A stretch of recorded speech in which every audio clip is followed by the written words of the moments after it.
talking about hip hop. So I'm gonna ask you the question. Do you think the modern day hip hop today is what's destroying the black family, the black community, and the communities? Absolutely, That, man. absolutely. That's why one of my biggest problems that I had with Mano after me and him had a phone conversation and we squashed the beef.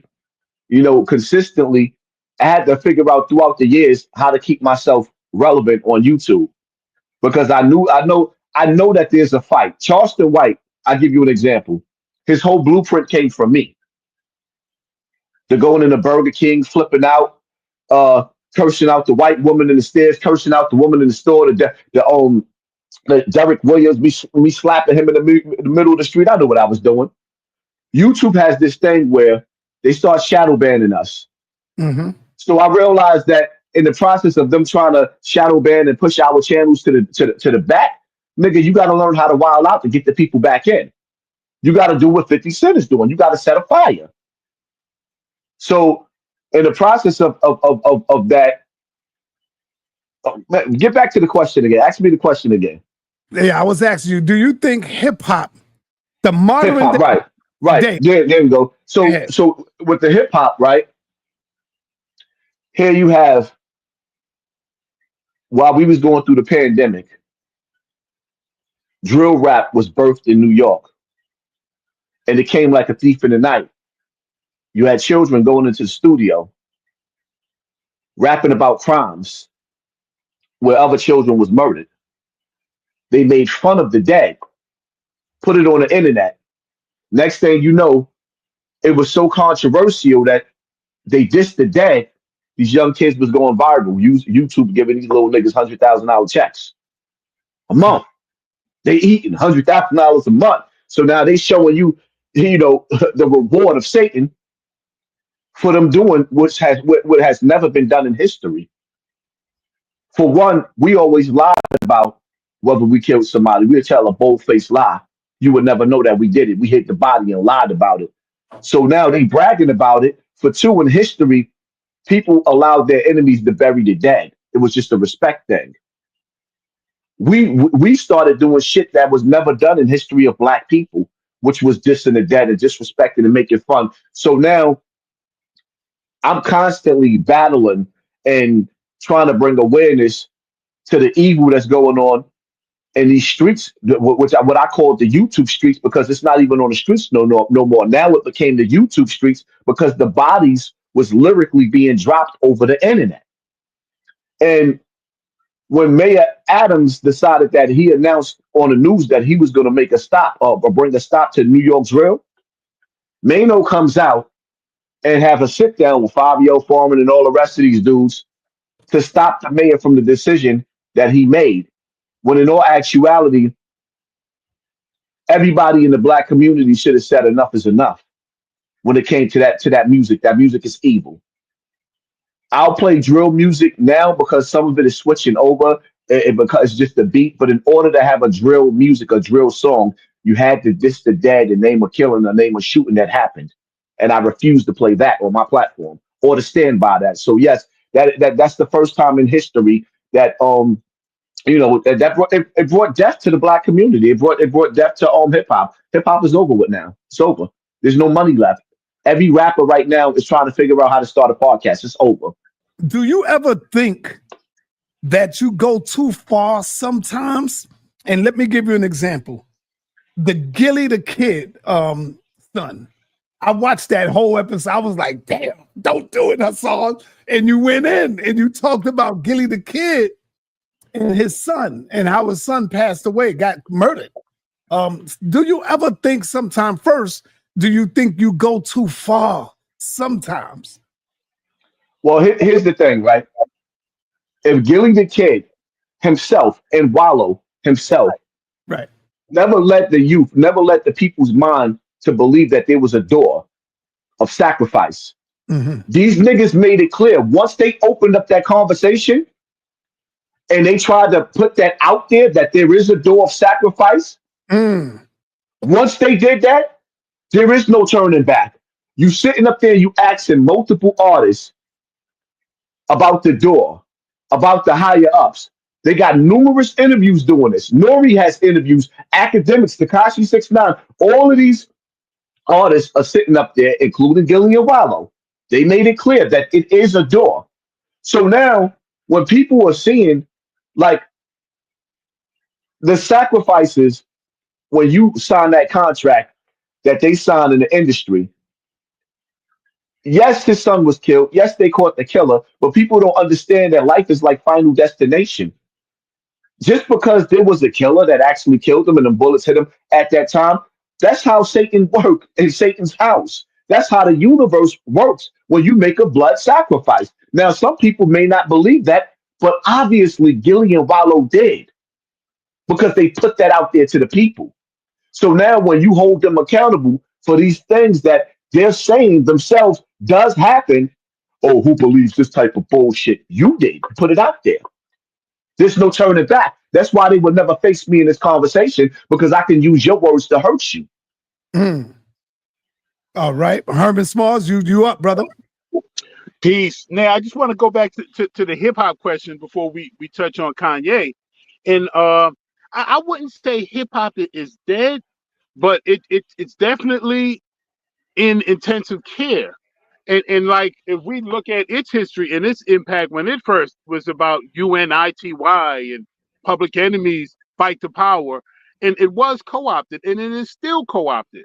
But like any art form, if we have artists that step forward, like we had a I don't want to speak in the past tense, Dead Prez, I'm sure they're still a group. Public Enemy, they're in existence, but their impact and their peak, that opportunity seems to have passed. And that's when the drill rapper and the other negative impacts. I think we can go back and salvage it. So brother, you think it's unsalvageable? We can never just get the tools to rebuild it? Here's what you got to understand, right?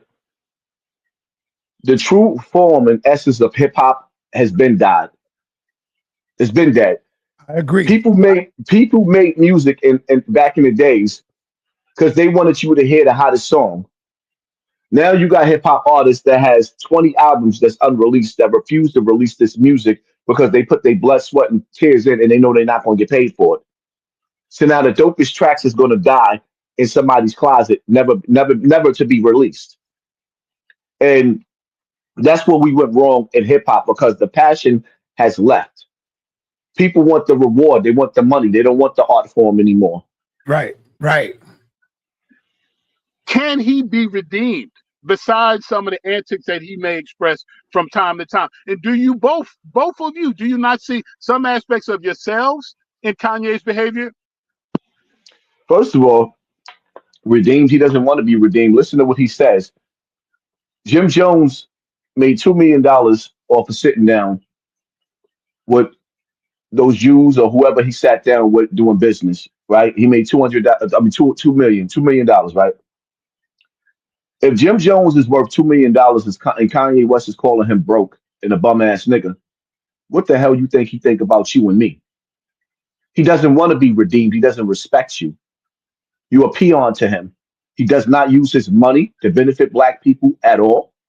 He only profits off of black people with a black struggle in the back, the black pain. Number one. Number two, he sat up there and told everybody that they sacrificed his mother. No, he sacrificed his mother.